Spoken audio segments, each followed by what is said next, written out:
नमस्कार। आकाशवाणी देहरादून से प्रस्तुत है प्रादेशिक समाचार। पहले मुख्य समाचार।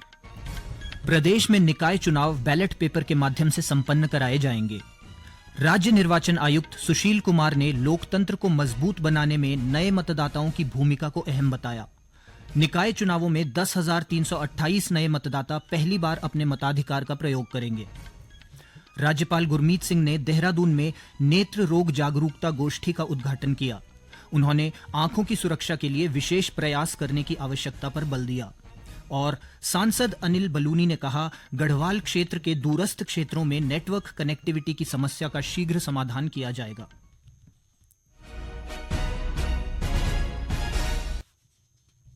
संध्या समाचार के साथ मैं अखिलेश चंद्र गैरोला। और अब समाचार विस्तार से। उत्तराखंड में नगर निकाय सामान्य निर्वाचन 2024 के लिए राज्य निर्वाचन आयोग ने तैयारियां तेज कर दी हैं। राज्य निर्वाचन आयुक्त सुशील कुमार ने बताया कि इस बार मतदान प्रक्रिया परंपरागत तरीके से बैलेट पेपर से ही कराई जाएगी। ईवीएम यानी इलेक्ट्रॉनिक वोटिंग मशीन के बजाय बैलेट पेपर से चुनाव कराने की पारदर्शिता और विश्वसनीयता को प्राथमिकता देने के उद्देश्य से यह निर्णय लिया गया है। राज्य निर्वाचन आयुक्त के मुताबिक कई बार तकनीकी खामियों और ईवीएम को लेकर विवाद खड़े हो चुके हैं। इन विवादों से बचने और चुनाव प्रक्रिया को जनता के बीच अधिक विश्वसनीय बनाने के लिए यह निर्णय लिया गया है। राज्य निर्वाचन आयुक्त ने बताया कि मतपत्रों की छपाई, मतदान केंद्रों पर व्यवस्थाओं की समीक्षा और मतगणना प्रक्रिया को लेकर अधिकारियों को विशेष प्रशिक्षण दिया जा रहा है। गौरतलब है कि निकाय चुनाव के लिए अधिसूचना जारी हो चुकी है। चुनाव आयोग के अनुसार 23 जनवरी को सभी निकायों के लिए मतदान होगा और 25 जनवरी को मतगणना के साथ ही परिणाम घोषित किए जाएंगे। उत्तराखंड में नगर निकाय चुनावों में 10,328 नए मतदाता पहली बार अपने मताधिकार का प्रयोग करेंगे। नए मतदाताओं में 4,896 महिलाएं और 5,432 पुरुष मतदाता शामिल हैं। राज्य निर्वाचन आयुक्त सुशील कुमार ने कहा कि लोकतंत्र को मजबूत बनाने में नए मतदाता अहम भूमिका निभाएंगे। उन्होंने कहा कि चुनाव में नए मतदाताओं की भागीदारी से न केवल राजनीतिक जागरूकता बढ़ेगी, बल्कि निकाय स्तर पर प्रशासन को बेहतर बनाने में भी मदद मिलेगी। उन्होंने बताया कि आयोग ने नए पात्र नागरिकों को मतदाता सूची में जोड़ने के लिए विशेष पुनरीक्षण अभियान चलाया। इस अभियान के तहत 24,948 नए मतदाताओं को सूची में शामिल किया गया, जिनमें 11,655 महिलाएं और 13,293 पुरुष शामिल हैं। राज्य निर्वाचन आयुक्त ने नए मतदाताओं से चुनाव में सक्रिय रूप से भाग लेने और अपने मताधिकार का प्रयोग करने का आग्रह किया है। राज्यपाल गुरमीत सिंह ने आज देहरादून स्थित राजभवन में नेत्र रोग जागरूकता गोष्ठी और मोतियाबिंद ऑपरेशन सप्ताह का उद्घाटन किया। इस अवसर पर राज्यपाल ने कहा कि यह अभियान समाज के सभी वर्गों, विशेष रूप से ग्रामीण क्षेत्रों और वंचित समुदायों के लिए नेत्र स्वास्थ्य और उपचार का अवसर प्रदान करेगा। उन्होंने कहा कि आज की आधुनिक जीवन शैली, मोबाइल, टीवी और डिजिटल उपकरणों के अत्यधिक उपयोग के कारण आंखों पर दबाव और बीमारियों का खतरा बढ़ गया है। इसके लिए उन्होंने आंखों की सुरक्षा के लिए विशेष प्रयास किए जाने की आवश्यकता पर बल दिया। अभियान के तहत कल से 31 दिसंबर तक प्रदेश के 15 चिकित्सा केंद्रों में निशुल्क नेत्र रोग परीक्षण और मोतियाबिंद ऑपरेशन कैंप आयोजित किए जा रहे हैं। इन शिविरों में आंखों की जांच, परामर्श और मोतियाबिंद ऑपरेशन निशुल्क किए जाएंगे। पूर्व सैनिकों और उनके आश्रितों के लिए मिलिट्री हॉस्पिटल देहरादून में प्रसिद्ध सर्जन ब्रिगेडियर संजय मिश्रा मोतियाबिंद का ऑपरेशन करेंगे और मरीजों को परामर्श देंगे। लोकसभा सांसद अनिल बलूनी ने कहा है कि गढ़वाल संसदीय क्षेत्र के दूरस्थ क्षेत्रों में नेटवर्क कनेक्टिविटी की समस्या का जल्द समाधान किया जाएगा।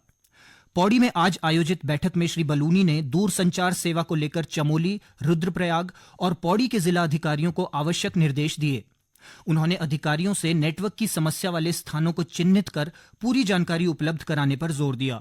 सांसद ने कहा कि नेटवर्क कंपनियों से बातचीत की जा रही है और मोबाइल टावरों की क्षमता बढ़ाने या नए टावर लगाने पर काम किया जाएगा, ताकि लोगों को बेहतर नेटवर्क सेवाएं मिल सकें।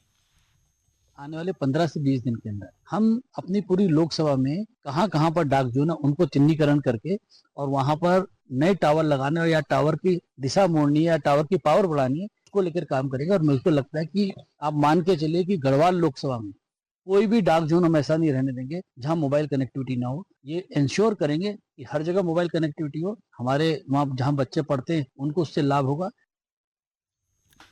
प्रदेश के पर्वतीय अंचल और दूर दराज के क्षेत्रों में बेहतर संचार सेवाओं से लोगों को डिजिटल भुगतान, ऑनलाइन कार्य और स्कूली छात्रों को प्रतियोगी परीक्षाओं व बोर्ड परीक्षाओं की तैयारी में मदद मिलेगी। साथ ही सरकारी योजनाओं का लाभ भी लोगों तक आसानी से पहुंच सकेगा। ये समाचार आकाशवाणी के देहरादून केंद्र से प्रसारित किए जा रहे हैं। ताजा समाचार के लिए आप हमारे सोशल मीडिया एक्स व Facebook page Akashvani news Uttarakhand को फॉलो कर सकते हैं। साथ ही ये समाचार हमारे YouTube channel Akashvani news Uttarakhand पर भी उपलब्ध हैं। ग्राम्य विकास मंत्री गणेश जोशी ने देहरादून के सहस्त्रधारा में लगभग 37 करोड़ से निर्मित होने वाली 3 सड़क योजनाओं का शिलान्यास किया।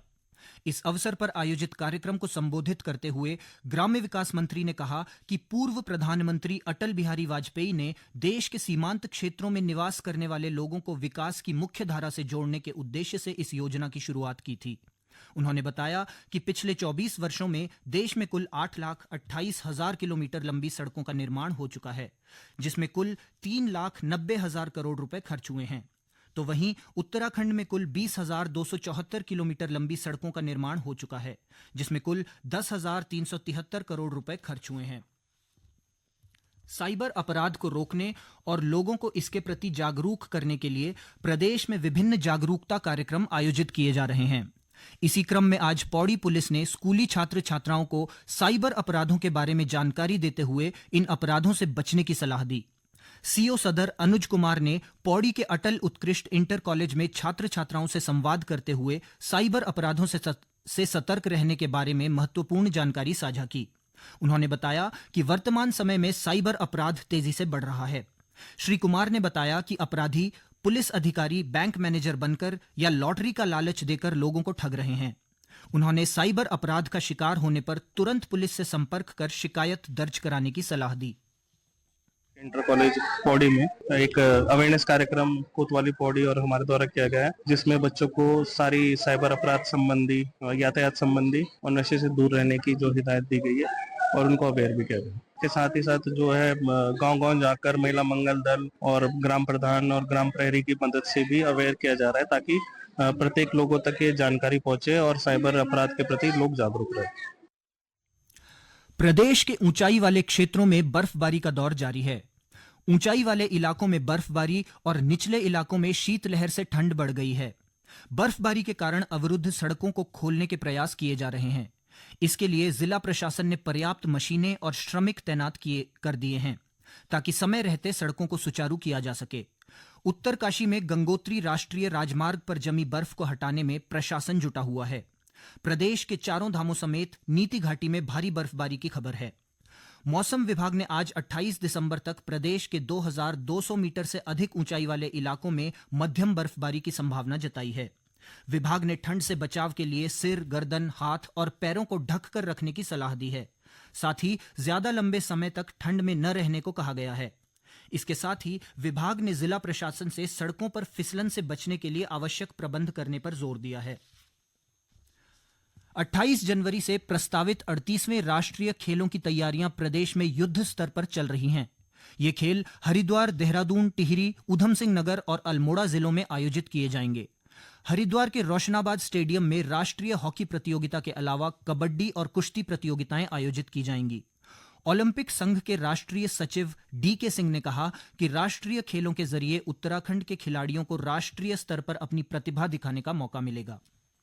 जनवरी से 14 फरवरी तक 38वां राष्ट्रीय खेल उत्तराखंड को भारतीय ओलंपिक संघ द्वारा दिया गया है।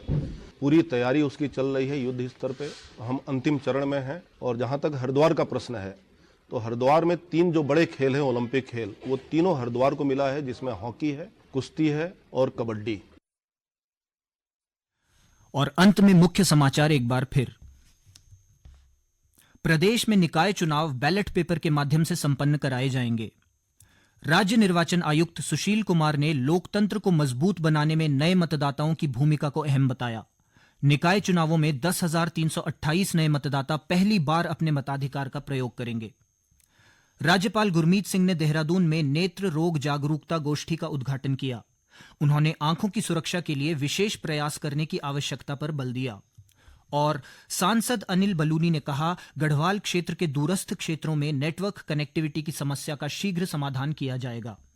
इसके साथ ही संध्या समाचार का ये अंक समाप्त हुआ। नमस्कार।